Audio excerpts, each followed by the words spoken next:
नमस्कार बच्चों, मैं ਤੁਹਾਡੀ ਪੰਜਾਬੀ ਦੀ ਅਧਿਆਪਿਕਾ ਰੇਖਾ SKM ਪਰਿਵਾਰ ਵੱਲੋਂ ਪੰਜਾਬੀ ਦੀ ਆਨਲਾਈਨ ਕਲਾਸ ਵਿੱਚ ਤੁਹਾਡਾ ਸਵਾਗਤ ਕਰਦੀ ਹਾਂ ਬੱਚੋ, ਅੱਜ ਮੈਂ ਤੁਹਾਨੂੰ ਤੁਹਾਡੀ ਪੁਸਤਕ ਪੰਜਾਬੀ ਦੀ ਪੁਸਤਕ ਸਾਹਿਤਮਾਲਾ ਵਿੱਚੋਂ ਪਾਠ ਪਹਿਲਾ ਕਰਵਾਉਣ ਜਾ ਰਹੀ ਹਾਂ।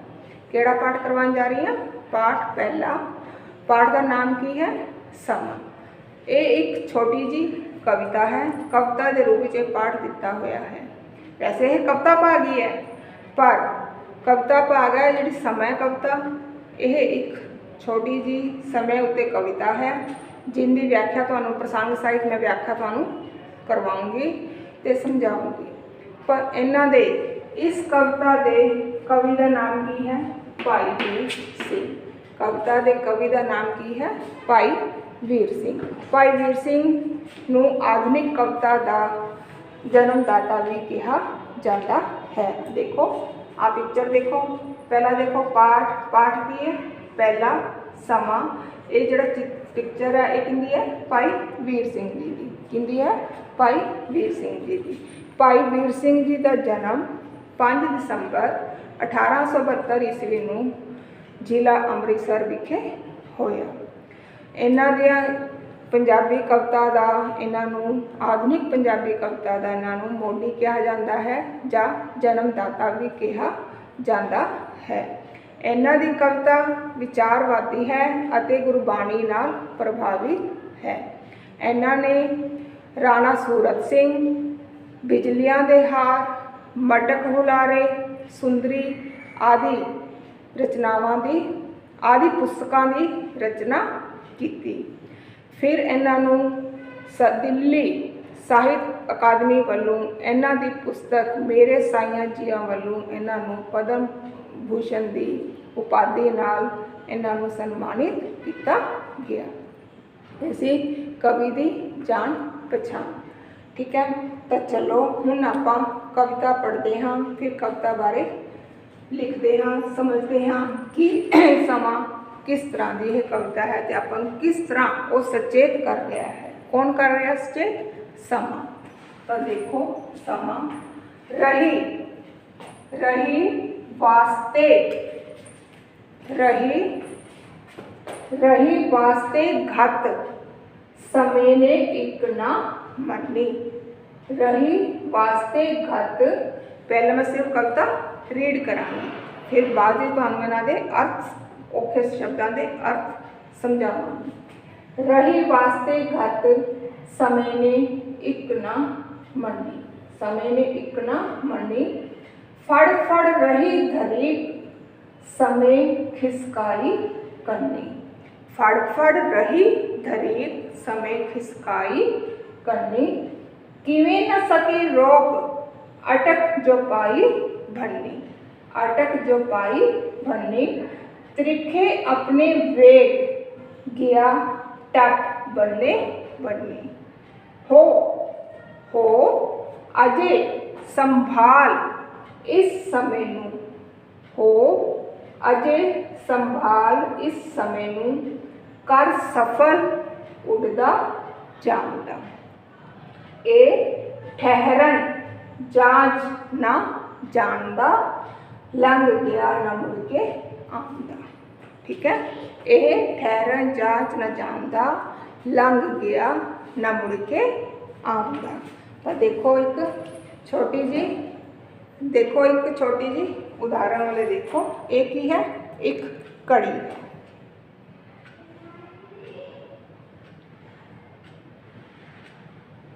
कड़ी है, देखो कड़ी अपनी चल रही है।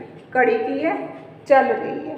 देखो बोलती बोलती मैं रुक गई सी, मैं रुकी सी, पर कड़ी नहीं रुकी। कड़ी की है? आपकी रफ्तार ना चलती जाती है। आपां रात नूं अपना सारा काम करके दुनियादारी के सारे धंधे निपटा के आपां रात नूं फ्री होके सो जाते हाँ, पर जिहड़ी आ घड़ी है, एक घड़ी रात नूं भी नहीं सोंदी। ये आपदी टन टन टन की आवाज़ ना चलती रहती है, यानी कि इनू रुकन का वल नहीं आंदा। ਇਹਨੂੰ ਜਦੋਂ ਵੀ ਦੇਖੋ ਤੁਸੀਂ ਇਹ ਤੁਹਾਨੂੰ ਚੱਲਦੇ ਹੀ ਮਿਲੇਗੀ। ਇਹ ਸਮਾਂ, ਇਹ ਜਿਹੜੀ ਕਵਿਤਾ ਹੈ, ਇਹ ਕਵਿਤਾ ਵੀ ਐਸੇ ਸਮੇਂ ਦੇ ਉੱਤੇ ਹੀ ਹੈ। ਆਪਾਂ ਨੂੰ ਮੈਂ ਘੜੀ ਤੁਹਾਨੂੰ ਇਸ ਵਾਸਤੇ ਦਿਖਾ ਰਹੀ ਹਾਂ ਕਿ ਦੇਖੋ ਘੜੀ ਆਪਾਂ ਨੂੰ ਕੀ ਹੈ, ਟਾਈਮ ਦੱਸ ਰਹੀ ਹੈ। ਆਪਾਂ ਦੇਖਦੇ ਹਾਂ ਹੁਣ ਕੀ ਹੈ, ਇਸ ਘੜੀ ਦੇ ਟਾਈਮ 11:10 ਹੋਣ ਵਾਲੇ ਨੇ। ਤਾਂ ਘੜੀ ਕੀ ਆਪਾਂ ਨੂੰ ਟਾਈਮ ਦੱਸ ਰਹੀ ਹੈ, ਆਪਾਂ ਨੂੰ ਸੁਚੇਤ ਕਰ ਰਹੀ ਹੈ ਕਿ ਜੋ ਕੰਮ ਤੁਸੀਂ ਕੱਲ ਕਰਨਾ ਹੈ, ਸ਼ਾਮ ਨੂੰ ਕਰਨਾ ਹੈ, ਉਹਨੂੰ ਕੱਲ ਕਰਨ ਦੀ ਬਜਾਏ, ਸ਼ਾਮ ਨੂੰ ਕਰਨ ਦੀ ਬਜਾਏ ਤੁਸੀਂ ਹੁਣੇ ਹੀ ਉਸ ਕੰਮ ਨੂੰ ਨਿਪਟਾ ਲਓ। ਕਿਉਂਕਿ ਜਿਹੜਾ ਸਮਾਂ ਇੱਕ ਵਾਰੀ ਹੱਥੋਂ ਨਿਕਲ ਜਾਂਦਾ ਹੈ, ਉਹ ਸਮਾਂ ਮੁੜ ਕੇ ਵਾਪਸ ਨਹੀਂ ਆਉਂਦਾ। ਠੀਕ ਹੈ। ਸਮੇਂ ਦੀ ਕੀ ਹੈ, ਸਮਾਂ ਆਪਣਾ ਤੇਜ਼ ਗਤੀ ਨਾਲ ਵਗਦਾ ਹੀ ਤੁਰਿਆ ਜਾਂਦਾ ਹੈ, ਯਾਨੀ ਕਿ ਲੰਘਦਾ ਹੀ ਤੁਰਿਆ ਜਾਂਦਾ ਹੈ। ਇਹਨੂੰ ਰੁਕਣ ਦਾ ਵੱਲ ਜਾਂ ਤਰੀਕਾ ਆਉਂਦਾ, ਕਿਸੇ ਤਰ੍ਹਾਂ ਦਾ ਵੀ ਤਰੀਕਾ ਇਹਨੂੰ ਨਹੀਂ ਆਉਂਦਾ। ਆਪਾਂ ਚਾਹੇ ਕਿੰਨੀ ਵੀ ਕੋਸ਼ਿਸ਼ ਕਰੀਏ, ਸਮੇਂ ਨੂੰ ਆਪਣੇ ਵੱਲੇ ਖਿੱਚਣ ਦੀ ਵੀ ਕੋਸ਼ਿਸ਼ ਕਰਦੇ ਹਾਂ ਕਿ ਸਮੇਂ ਨੂੰ ਰੋਕਦੇ ਹਾਂ ਕਿ ਤੂੰ ਰੁਕ ਜਾ, ਪਰ ਇਹ ਕੀ ਹੈ, ਇਹ ਕਦੇ ਵੀ ਕਿਸੇ ਦੇ ਕਹਿਣ 'ਤੇ ਨਹੀਂ ਰੁਕਿਆ। ਤਾਂ ਚਲੋ ਕਵਿਤਾ ਹੈ, ਕਵਿਤਾ ਵੇਲੇ ਦੇਖੀਏ। ਰਹੀ ਵਾਸਤੇ ਕੱਤ, ਵਾਸਤੇ ਪਹਿਲਾਂ ਕਰਦੇ ਹਾਂ ਆਪਾਂ ਔਖੇ ਸ਼ਬਦਾਂ ਦੇ ਅਰਥ, ਔਖੇ ਸ਼ਬਦਾਂ ਦੇ ਅਰਥ, ਔਖੇ ਸ਼ਬਦਾਂ ਦੇ ਅਰਥ। ਹਿੰਦੀ 'ਚ ਆਪਾਂ ਬੋਲਦੇ ਹਾਂ ਸ਼ਬਦਾਰਥ, ਹਿੰਦੀ 'ਚ ਆਪਾਂ ਕੀ ਬੋਲਦੇ ਹਾਂ, ਸ਼ਬਦਾਰਥ, ਪਰ ਪੰਜਾਬੀ 'ਚ ਕੀ ਬੋਲਦੇ ਹਾਂ, ਔਖੇ ਸ਼ਬਦਾਂ ਦੇ ਅਰਥ। ਤਾਂ ਚਲੋ ਇਹਨਾਂ ਪੰਕਤੀਆਂ ਵਿੱਚ ਆਪਾਂ ਜਿਹੜੇ ਔਖੇ ਸ਼ਬਦ ਨੇ, ਪਹਿਲਾਂ ਆਪਾਂ ਉਹਨਾਂ ਦੇ ਅਰਥ ਲਿਖਾਂਗੇ। ਵਾਸਤੇ, ਰਹੀ ਵਾਸਤੇ ਘੱਤ, ਵਾਸਤੇ ਘੱਟ, ਮਿੰਨਤਾਂ, ਮਿੰਨਤਾਂ ਤਰਲੇ ਕਰਨੇ। ਇਹ ਕੀ ਹੈ, ਸ਼ਬਦ, ਸ਼ਬਦ ਇਹ ਕਿਹਨੇ ਇਹਨਾਂ ਦੇ ਅਰਥ। ਅੰਡਰਲਾਈਨ ਕਰਨੀ ਆ। ਰਹੀ ਵਾਸਤੇ ਕੱਤ, ਵਾਸਤੇ ਕੱਤ ਮਿੰਨਤਾਂ ਤਰਲੇ ਕਰਨੇ। ਸਮੇਂ ਨੇ ਇੱਕ ਨਾ ਮੰਨੀ, ਫੜ ਫੜ ਰਹੀ ਧਰੀਕ, ਫੜ ਫੜ ਰਹੀ ਧਰੀਕ, ਧਰੀਕ, ਧਰੀਕ ਕੀ ਹੁੰਦਾ, ਖਿੱਚਣਾ, ਆਪਣੇ ਵੱਲ ਨੂੰ ਖਿੱਚਣਾ। ਜਿਵੇਂ ਕੋਈ ਚੀਜ਼ ਆਪਾਂ ਨੂੰ ਐਵੇਂ ਖਿੱਚਦੇ ਆ ਆਪਦੇ ਵੱਲੇ, ਧਰੀਕ ਖਿੱਚਣਾ, खिंचना। समय खिसकाई करनी, समय खिसकाई करनी। हुण करनी है, करनी के दो अर्थ निकलते हैं। करनी, करनी एक तो करनी आप कहने धोन, अपनी धोन है ना, पंजाबी च धोन कहते हैं करनी, पर इत्थे इत्थे धोन नहीं लिया जाएगा, इत्थे है पल्ला। करनी यानी कि पल्ला, करनी पल्ला, पल्ला छुड़ाना, किसी तो अपना पीछा छुड़ाना, पल्ला करनी पल्ला। किवें ना सकी रोक, अटक जो पाई भंडी, अटक रुकावट, अटक अटक होता है रुकावट, अटक रुकावट। ध्यान नाल समझिया जी सारे शब्द, अटक रुकावट, बनने अटक जो पाई बननी, तिखे अपने, त्रिखे अपने वेग, तिखे त्रिखे, त्रिखे होंगे हैं तेज, तेज अब पूरी गति ना। गया टप बनने बननी, बनने बननी, बनने बनने, सारिया हदा पार कर जाने आपकी, सारिया हदा हदा पार करनी, सारिया हदा पार करनिया, करनी जानी कि सारे सीमा ही लंघ जानिया। हो अजे संभाल इस समय नूं, कर सफल उड़दा जांदा, उड़दा जांदा, एक ठहरन जांच न जानदा, लंघ गया न मुड़ के आंदा। यह ठहरन, ठहरन ठहरन का मतलब होता है रुकना, रुकना। लंघ गया न मुड़ के आंदा, मुड़ के आंदा, आंदा यानी कि लंघ गया न मुड़ के आंदा। लंघ गया न मुड़ के आंदा, आंदा वापस आना, वापस आना। ये तो असीं तुहाडे औखे शब्दां दे अर्थ। तो हुण आपां करदे हां इहदी प्रसंग सहित व्याख्या।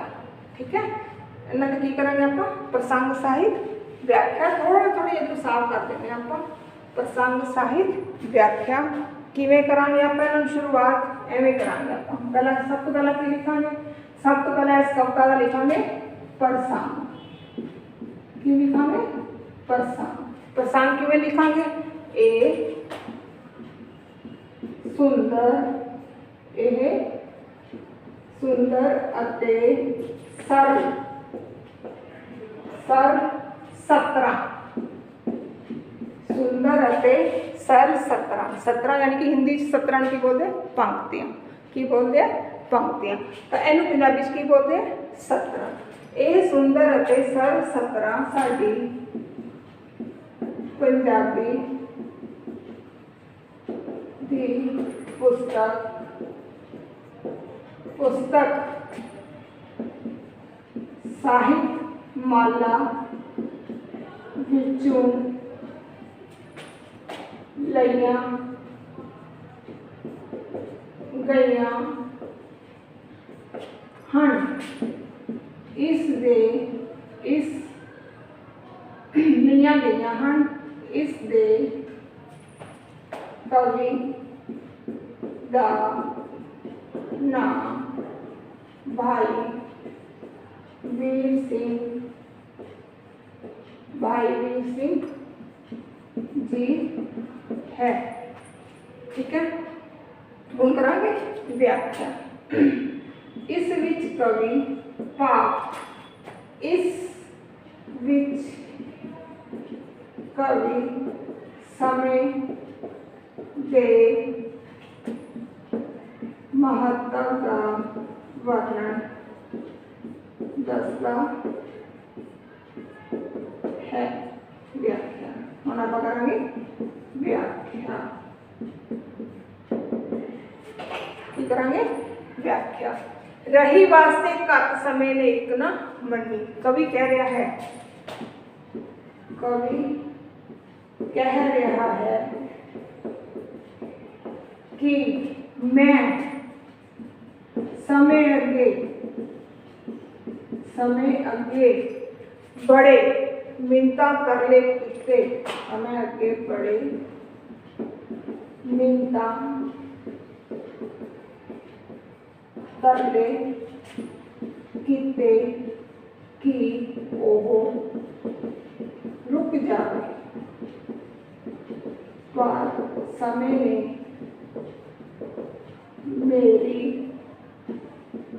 एक ना मनी, एक ना मनी। फड़ रही दरेक समय खिसकाई करनी। मैं उसनू फड़ के यानी कि खिंच के आपदे वाले मैं उसनू खिंच के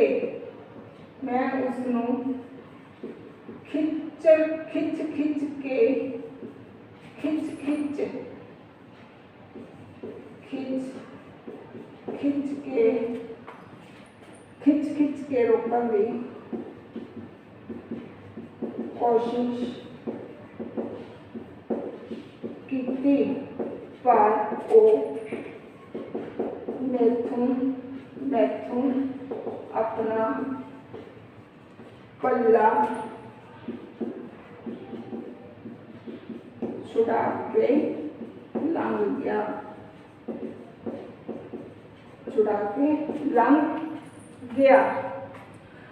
किवें ना सकी रोक अटक जो पाई बननी। मैं उसनू किसी तरीके नाल भी नहीं रोक सकी। मैं उसके रस्ते बहुत रुकावटां भी खड़ियां कीतियां, पर वह किसी भी कीमत ते नहीं रुकिया। वो किसी कीमत ते भी नहीं रुकिया। गया टप बनो बननी, तिखे अपने वेग गया टप बनने बननी। वो अपने तेज प्रवाह नाल सारियां सीमावां सारियां हदां नूं पार कर गया, पर वह रुकिया नहीं। रोकण की बजाय वो सारियां हदां नूं पार कर गया। हो अजे संभाल, हुण आपां नूं फिर कह रहा कवि, हो अजे संभाल इस समय नूं कर सफल उड़दा जांदा, ये ठहरन जांच न जांदा, लंघ गया न मुड़ के आंदा। कवि अपन कह रहे कि हो कि हे मनुख तू हजे भी अपने इस समय नूं संभाल लै, संभाल लै, यह आपदा काम पूरा करके ये तो लंघदा जा रहा है, यानी कि समा आया है वो रुकदा नहीं है। जो काम तू समय सिर कर सकता है उसनू कर लै, नहीं तो तेनू बाद विच पछताना ही पवेगा। ये ठहरन जांच न जांदा, लंघ गया न मुड़ के आंदा। इसनू समय किसनू समय नू रुकन दा वल नहीं आंदा। यह रुकना सिक्ख्या ही नहीं, इसनू रुकन दा वल आंदा नहीं, रुकन दा तरीका आंदा नहीं। एक बारी जे ये लंघ गया तो ये मुड़ के वापस नहीं आवेगा। ऐसी 17 तुहाड़ियां पंजाबी दी पाठ पहले समय विचों जो भी तुहानूं अज प्रसंग सहित व्याख्या करवाई है। तो बच्चों इनू तुसी प्रसंग सहित व्याख्या नूं औखे शब्दां नूं आपदी नोट पंजाबी दी नोटबुक विच लिखना, फिर व्याख्या नूं चंगी तरह समझना ते आपदी नोटबुक विच करनी है। धन्यवाद।